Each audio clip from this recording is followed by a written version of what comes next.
क्या होगा अगर मैं कहूँ कि आपका सबसे बड़ा दुश्मन कोई इंसान नहीं बल्कि आपकी अपनी अनदेखी प्रतिक्रियाएं हैं। भगवान बुद्ध ने 2500 साल पहले एक ऐसा सत्य खोजा जिसे आज विज्ञान भी समझने लगा है। आइए जानते हैं जीने की कला के इस अद्भुत अध्याय से हमें क्या सीख मिलती है।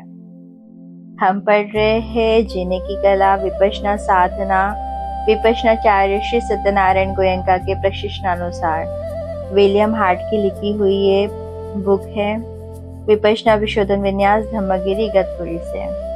आज हम पढ़ेंगे अध्याय 2 आरंभ बिंदु प्रस्थान बिंदु। तो चलिए शुरू करते हैं। दुख का स्रोत हम सबके अंदर है। जब हम अपना स्वयं का यथार्थ समझ जाएंगे तब दुख की समस्या का समाधान जान जाएंगे। अपने आप को जानो, सभी ज्ञानी पुरुषों ने कहा है।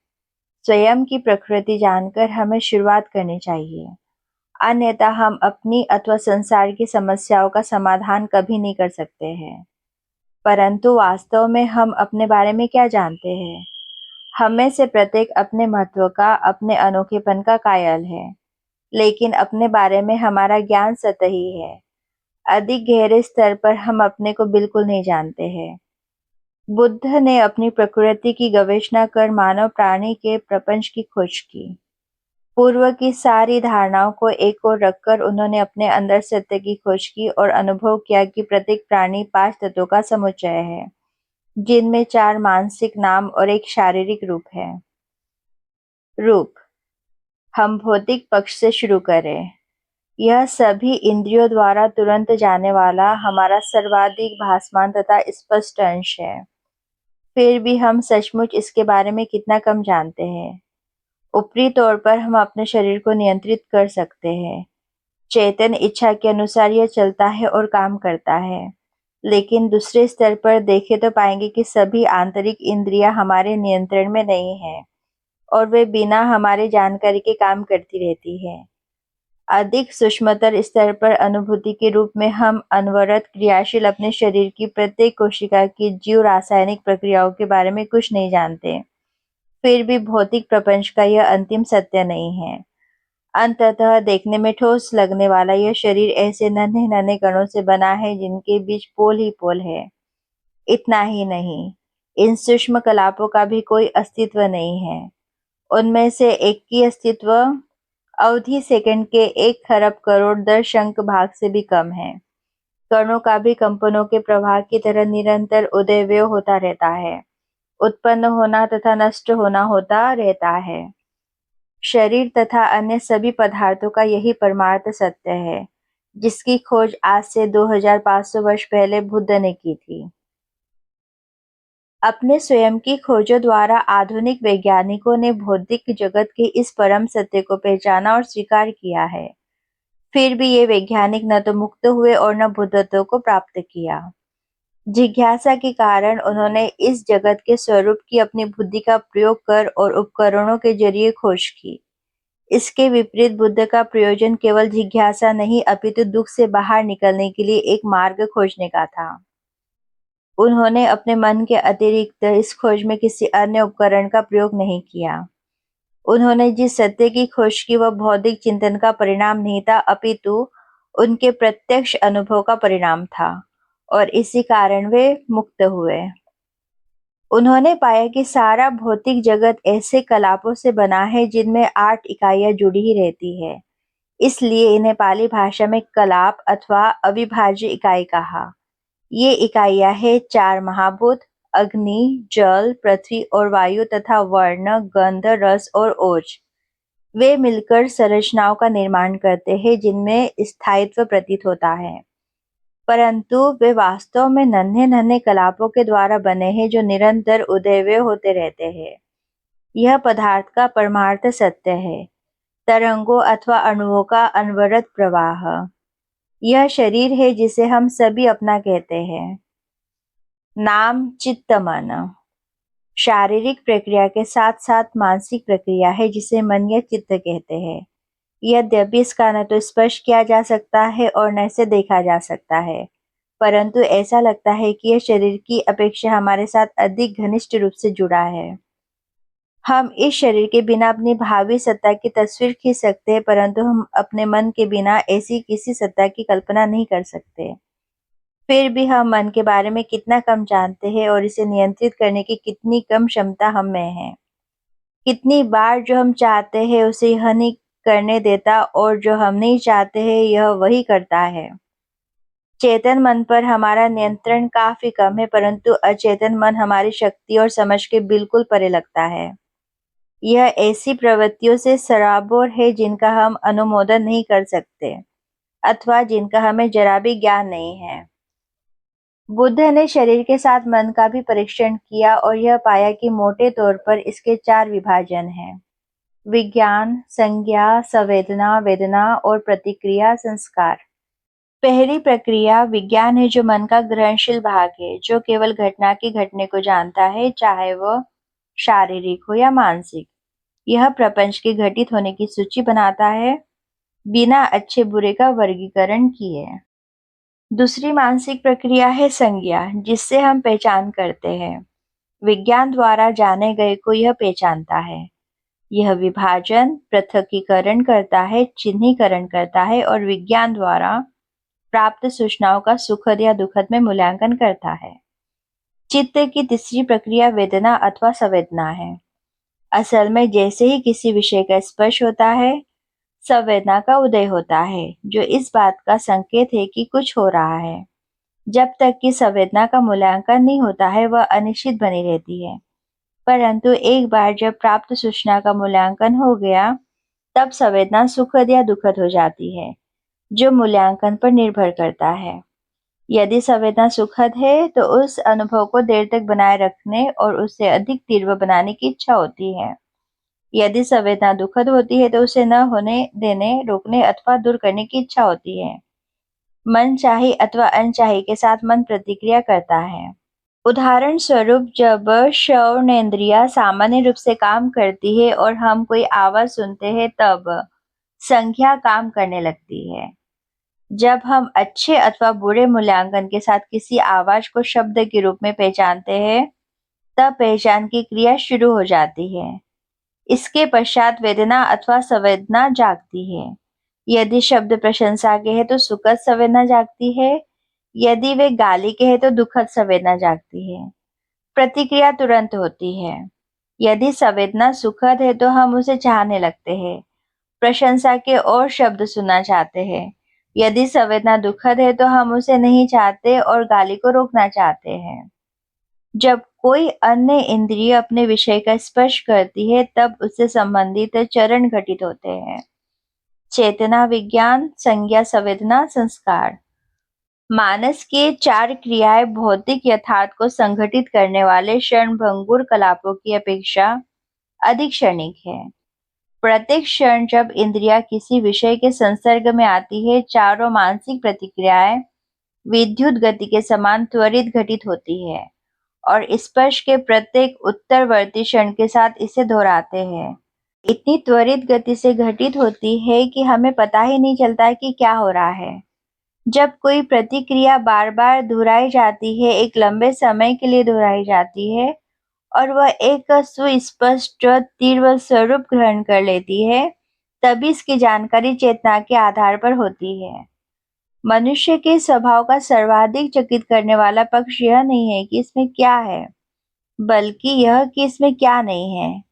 हम चाहे पश्चिम के रहने वाले हो अथवा पूरब के, ईसाई, यहूदी, मुसलमान, हिंदू, बौद्ध, नास्तिक हो अथवा अन्य कुछ, हम में से हर एक का यह जन्मजात विश्वास है कि हमारे अंदर कहीं एक मैं है, जो निरंतर हमारी पहचान बनाए रखता है। हम एक अविचारित मान्यता पर क्रियाशील बने रहते हैं कि जो व्यक्ति 10 साल पहले था, वह अनिवार्यतः आज भी वही है। जो आज है, 10 साल बाद तक वही रहेगा और जो संभवतः मृत्यु के पश्चात भावी जीवन में भी रहेगा।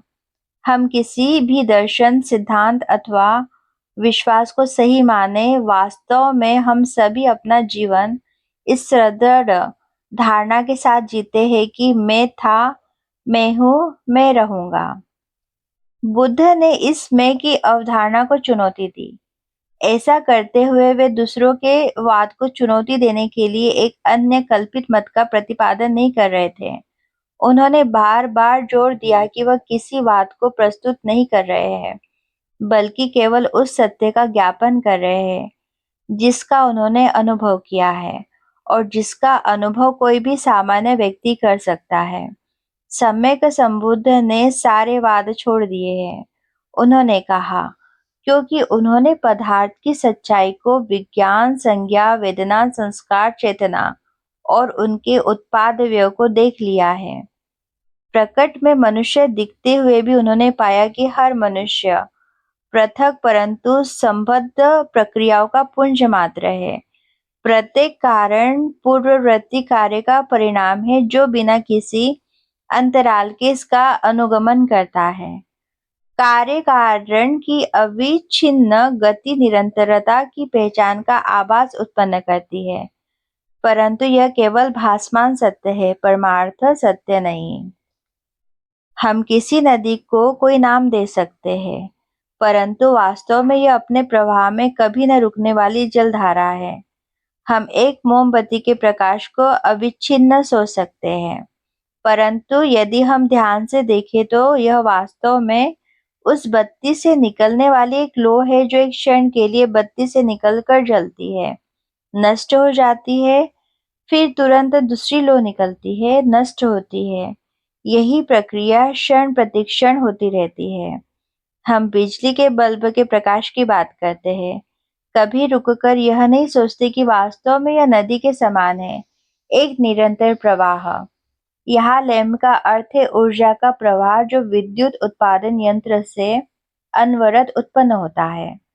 प्रत्येक क्षण कुछ नया उत्पन्न होता है, अतीत के उत्पाद के रूप में, जो पुराने का स्थान ले लेता है। घटनाओं का यह क्रम इतना त्वरित और अविच्छिन्न है कि उन्हें देख पाना बहुत मुश्किल है। प्रक्रिया के एक विशेष बिंदु पर कोई यह नहीं कह सकता कि अभी जो घटित हो रहा है वह पूर्ववर्ती के समान है, न तो कोई यह कह सकता है कि वह उसके समान नहीं है। फिर भी प्रक्रिया घटित होती रहती है। इसी प्रकार बुद्ध को यह बोध हुआ कि मनुष्य एक संपूर्ण अपरिवर्तनीय इकाई नहीं है, अपितु क्षण प्रतिक्षण परिवर्तनशील एक प्रक्रिया है। कोई वास्तविक सत्ता नहीं है, केवल एक चलता प्रवाह भवधारा मात्र है। निसंदेह दैनिक जीवन में हमें एक दूसरे के साथ कमोबेश सुपरिचित व्यक्ति के रूप में व्यवहार करना चाहिए। हमें भासमान सत्य को स्वीकार करना चाहिए, नहीं तो हम काम नहीं कर सकेंगे। बाहरी सत्य एक सत्य है, परंतु केवल सत्य ही सत्य। गहन स्तर पर सत्य यही है कि संपूर्ण विश्व सजीव तथा निर्जीव अनवरत उत्पाद व्यय की अवस्था में है। वास्तव में हम में से प्रत्येक कला परमाणु की निरंतर प्रवाहमान धारा है, जिसके साथ विज्ञान, संज्ञा, वेदना और संस्कार की प्रक्रियाएं भौतिक प्रक्रिया की अपेक्षा अधिक त्वरित गति से घटित होती रहती है। यह हमारे व्यक्तित्व का परमार्थ सत्य है, जिससे हम सभी को इतना लगाव है। यह घटनाओं का क्रम है जिससे हम उलझे हैं। यदि हम प्रत्यक्ष अनुभव के द्वारा इसे ठीक ठीक समझ सके, हमें दुख से बाहर निकलने का सूत्र मिल जाएगा।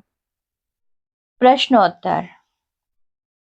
प्रश्न: जब आप मन कहते हैं तो आपका क्या अभिप्राय है? मैं अच्छी तरह नहीं समझता, मुझे मन मिलता नहीं। एस.एन. गोयनका जी: यह सर्वत्र है, प्रत्येक अणु में। जहाँ कहीं आप कुछ अनुभव करते हो वहाँ मन है, मन ही अनुभव करता है। तब मन का अर्थ मस्तिष्क नहीं हुआ। नहीं नहीं, यहाँ पश्चिम में आप यह सोचते हो कि मन केवल सिर में है। यह एक भ्रांत धारणा है। क्या पूरा शरीर मन है? हाँ, पूरे शरीर में मन है, पूरा शरीर मन है। आप मैं के अनुभव को सदा नकारात्मक शब्दों में बोलते हैं। क्या इसका कोई सकारात्मक पक्ष नहीं है? क्या मैं का ऐसा अनुभव नहीं है जो व्यक्ति को खुशी, शांति और हर्षातिरेक से भर देता है? ध्यान के द्वारा आप पाएंगे कि ये सभी इंद्रिय आनंद क्षणिक है। वे आते हैं फिर नष्ट हो जाते हैं। यदि यह मैं सचमुच उनका आनंद भोग करता है, यदि वे मेरे आनंद है, तब मेरा उन पर कुछ स्वामित्व होना चाहिए। परंतु वे बिना मेरे नियंत्रण के आते हैं और चले जाते हैं। इसमें मैं क्या हुआ? मैं ऐन्द्रिय आनंद की नहीं अपितु अधिक गहरे स्तर के आनंद की बात कर रहा हूँ।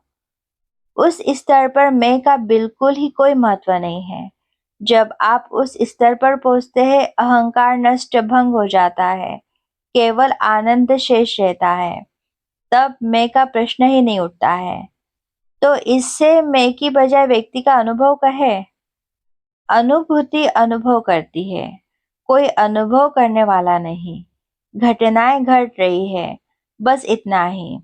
अब आपको ऐसा लगता है कि कोई अनुभव करने वाला मैं होना चाहिए, लेकिन यदि आप ध्यान का अभ्यास करें, आप ऐसे स्तर पर पहुंचेंगे जहां अहंकार सर्वथा नष्ट हो जाता है। तब आपके प्रश्न निशेष हो जाएंगे। मैं यहाँ आया क्योंकि मैं आना चाहता था। हाँ, बिल्कुल ठीक है। व्यावहारिक जीवन में हम मैं और मेरा से दूर नहीं भाग सकते, परंतु उनसे चिपकाव, उन्हें पारमार्थिक अर्थों में सत्य समझना केवल दुख ही देगा। मुझे संदेह है कि क्या कुछ लोग हैं जो हमें दुख पहुंचाते हैं। कोई आपको दुख नहीं पहुंचाते। अपने अंदर तनाव पैदा कर आप स्वयं अपना दुख पैदा करते हैं। यदि आप ऐसा नहीं करना सीख जाए तो हर स्थिति में शांत और सुखी होना आपके लिए आसान हो जाएगा। जब कोई और हमें हानि पहुंचा रहा हो तो क्या करना चाहिए? बलपूर्वक रोकना चाहिए। लोगों को हानि नहीं पहुंचाने देना चाहिए। जब कभी कोई किसी प्रकार की हानि करता है, तब वह दूसरों की ही हानि नहीं करता, बल्कि साथ-साथ अपनी ही भी हानि करता है। यदि आप उसे हानि करने देते हैं, तो आप उसे हानि करने के लिए प्रोत्साहित करते हैं। आपको उसे रोकने के लिए अपनी पूरी शक्ति का उपयोग करना चाहिए, पर उस व्यक्ति के प्रति केवल सद्भावना, करुणा और सहानुभूति के साथ। यदि आप घृणा अथवा क्रोध से ऐसा करते हैं, तो फिर स्थिति को बिगाड़ देते हैं। परंतु ऐसे व्यक्ति के प्रति आप सद्भावना तब तक नहीं रख सकते जब तक कि आपका मन शांत नहीं है। अतः अपने अंदर शांति विकसित करने का अभ्यास कीजिए, तब आप समस्या का समाधान कर सकेंगे। अपने अंदर शांति की खोज का क्या अर्थ है, जबकि संसार में शांति है ही नहीं? संसार में शांति तभी होगी जबकि संसार के लोग शांत और सुखी होंगे। परिवर्तन का आरंभ प्रत्येक व्यक्ति से होना चाहिए। यदि कोई जंगल सूख गया है और आप उसे पुनः हरा भरा करना चाहते हैं, तो आपको उस जंगल के प्रत्येक पेड़ को सींचना पड़ेगा। यदि आप विश्व शांति चाहते हैं, तो अपने आप को शांतिपूर्ण बनाना सीखना चाहिए। तभी आप विश्व में शांति ला सकते हैं। मैं समझ सकता हूँ कि साधना किस प्रकार असंतुलन के शिकार दुखी लोगों की सहायता करेगी, लेकिन उसका क्या करेगी जो अपने जीवन में संतोष अनुभव करता है, जो पहले से ही सुखी है, जो अपने जीवन के सामान्य सुख से सुखी है। वह मन की गहराई में स्थित अशांति से अपरिचित है। वह इस भ्रम में है कि वह एक सुखी व्यक्ति है, परंतु उसका सुख चिरस्थायी नहीं है और अचेतन मन में उत्पन्न तनाव बढ़ता रहता है, जो देर या सवेर चेतन मन के स्तर पर उभरता है। जब ऐसा होता है, तब वह तथाकथित सुखी व्यक्ति दुखी होता है। इसलिए क्यों नहीं यही और अभी उस स्थिति को रोकने का काम शुरू कर दे। आपकी शिक्षा महायान है या हीनयान? कोई नहीं। यान शब्द का वास्तविक अर्थ है वाहन जो आपको अंतिम लक्ष्य तक ले जाएगा, पर गलती से इसे आज सांप्रदायिक अर्थ दिया जाता है। बुद्ध ने कभी सांप्रदायिकता नहीं सिखाई। उन्होंने धम्म सिखाया जो सार्वभौमिक है। इस सार्वभौमिकता ने ही बुद्ध की शिक्षा की और मुझे आकर्षित किया, जिसने मुझे लाभ पहुंचाया। और इसलिए इस सार्वभौमिक धर्म को मैं अपने संपूर्ण प्रेम तथा करुणा से सबको देता हूँ। मेरे लिए धम्म न तो महायान है, न हीनयान, न कोई अन्य संप्रदाय पंथ। बुद्ध और एक वैज्ञानिक। भौतिक सत्य प्रत्येक क्षण निरंतर बदल रहा है। बुद्ध ने स्वयं परीक्षण करके यही अनुभव किया। अपने सुदृढ़ एकाग्र चित्त से उन्होंने अपने स्वरूप में गहराई तक प्रवेश किया और यह पाया कि संपूर्ण भौतिक जीवन सूक्ष्म कलापों से बना है जिनका लगातार उदयव्यय हो रहा है। उन्होंने बताया कि चुटकी बजाने में अथवा आंख के पलक झपकाने में जितना समय लगता है, उतने में हर एक कण शत सहस्त्र कोटि बार उत्पन्न और नष्ट होता है। कोई व्यक्ति जो शरीर के केवल ऊपरी सत्य को देखता है, जो इतना ठोस प्रतीत होता है, इतना स्थायी, वह इस पर विश्वास नहीं करेगा। मैं सोचता था कि शत सहस्त्र न कोटि वाक्यांश एक मुहावरेदार अभिव्यक्ति है जिसे वास्तविकता में नहीं लेना चाहिए। लेकिन आधुनिक वैज्ञानिकों ने इस विवरण को प्रामाणिक सिद्ध किया है। कई वर्ष पहले एक अमेरिकी वैज्ञानिक ने भौतिक विज्ञान में नोबेल पुरस्कार प्राप्त किया। उसने बहुत समय तक उन कलापों के बारे में जिनसे भौतिक जगत बना है, जानने के लिए उनका अध्ययन और परीक्षण किया। यह पहले से ही पता था कि ये कलाप अत्यंत तेज गति से बार-बार उत्पन्न और नष्ट होते हैं। अब इस वैज्ञानिक ने ऐसा यंत्र विकसित करने का फैसला किया जो यह गिनकर बता सके कि 1 सेकंड के अंदर कितनी बार यह कलाप उत्पन्न और नष्ट होता है। उसने अपने यंत्र को, जिसकी खोज उसने की थी, बबल चैम्बर का नाम ठीक ही दिया। उन्होंने पाया कि एक कलाप 1 सेकंड में 10 के आगे 22 बार शून्य लगाने के बराबर उदयव्यय होता है। जिस सत्य की खोज इस वैज्ञानिक ने की, वही है जिसे बुद्ध ने खोजा था। परंतु इन दोनों में कितना बड़ा अंतर था। मेरे कुछ अमेरिकी शिष्य जो भारत में शिविरों में बैठे थे, बाद में जब अपने देश वापस लौटे, उस वैज्ञानिक से मिले।